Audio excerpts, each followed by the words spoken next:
Welcome to Bloodbath and Beyond. Today we review Blood Punch. Live the same day, die a different way. Brought to us by Midnight Releasing, directed by Madellaine Paxson, starring Milo Cawthorne, Olivia Tennet, and Ari Boyland. Blood Punch is essentially a dark comedic genre film in the style of Bill Murray's Groundhog Day. We have our main characters who are in a cabin and they're trying to cook a lot of meth and then sell it. Unfortunately, bad things happen, people die, but then they come back and they start all over again on Tuesday morning. And the entire movie kind of plays out restarting on Tuesday morning as people continue to die. And they need to put all the pieces together and try and figure out a way to get out of this loop. So what do we like? I thought this movie had a solid story. They laid a great framework to get a lot of amazing kills. At the beginning of every day, all three characters are back alive. So that just leads to a bunch of shenanigans on how to kill each other over and over again in different ways. Bodies end up piling up. Being able to like re-kill the same characters is fucking hilarious. And how nonchalantly people go about doing so because they become so used to it. It's just an awesome, hilarious, like little device for a movie. It just like becomes a chore. They're like, I thought it was your turn to kill the guy. No, it's your turn to kill. And it's like, oh, I'll do it, fine. I really liked the cinematography. I thought it was some of the best that we've seen in any of the movies that we reviewed so far. Everything looked gorgeous, everything was framed correctly, the lighting was great, and it looked like it had like a big budget, but I'm pretty sure this is a pretty small indie movie. So I was really impressed with what they were able to accomplish given a smaller budget. I thought the acting was fantastic. The cast had a really good chemistry together. They felt really natural. And you could tell that they almost like they worked together before. And so we looked it up, and they were actually on the cast of Power Rangers RPM back in 2009.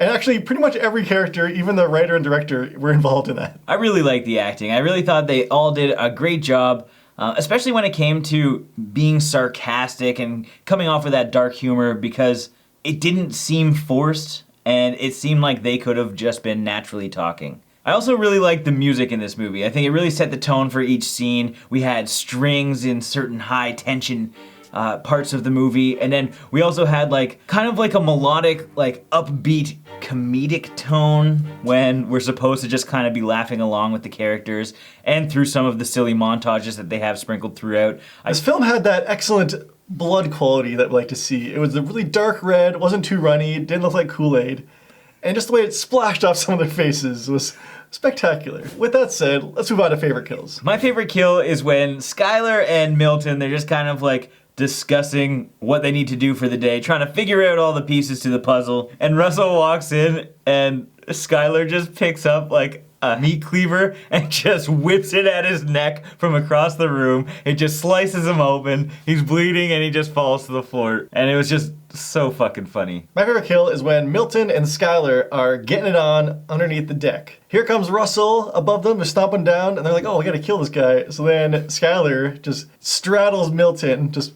leans up, pulls the trigger, kills Russell, and then they continue to make love. And then blood just rains down on them while they're rolling down in the dirt. Ultra sexy. It's very artsy.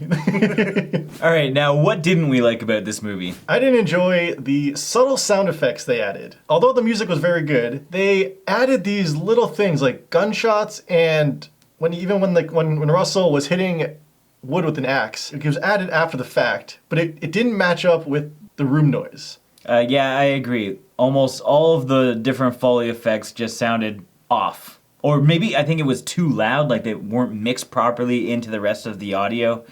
So, yes, definitely not so good. This dislike's a little bit nitpicky, but knowing that this was the Groundhog Day of horror, it took 45 minutes to get to that point. I mean, the movie is a little bit longer at an hour 45. I started to question whether or not this was actually the movie I was thinking of, because 45 minutes in, it's just like people hanging out in like a rehab center. And then we finally get to the movie. So we had an hour of like the whole replaying all the scenarios and stuff.